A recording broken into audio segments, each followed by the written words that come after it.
নমস্কার দর্শক বন্ধু, দেখুন আমি এখানে একটা চিহ্ন এঁকেছি, বৃহস্পতির স্থানে গোল করে ইন্ডিকেট করে দিয়েছি।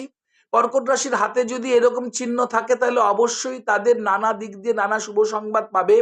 অন্যান্য রাশির হাতেও যদি এরকম দাগ থাকে তাহলে তারা আর্থিক অনটনে কোনোদিনই ভুগবে না, এটা কনফার্ম। কর্কট রাশির মানুষকে নিয়ে আজকে আলোচনা করব। তারা যথেষ্ট বাস্তবমুখী হয়, কিন্তু ভীষণ ট্যালেন্টেড হয়, বুদ্ধিমান হয় এবং যে কোনো জিনিস সূক্ষ্মাতি সূক্ষ্ম পর্যালোচনা করে বিশ্লেষণ করে কাজ করা এরা খুব পছন্দ করে।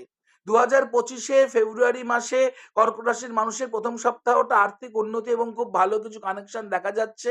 মাঝখানে দাম্পত্য সমস্যায় জড়িয়ে পড়তে পারে, শুকনো অশান্তি বড় হতে পারে এবং প্রেমজ জায়গাতে বিচ্ছেদযোগ কিংবা মনোমালিন্য দেখা যাচ্ছে এবং মাসের শেষের দিকে রক্তক্ষরণ কিংবা অ্যাক্সিডেন্টাল কানেকশন দেখা যাচ্ছে। আমি আচার্য অর্ণব ভারতী, আপনাদের জীবন রথের সারথি, আসছি ইউটিউবে লাইভ প্রোগ্রাম নিয়ে। অ্যাস্ট্রোইতে এই প্রথমবার, আগে কোনোদিন হয়নি। আপনারা আমার সঙ্গে হাতে হাত মিলে সাহায্য করুন।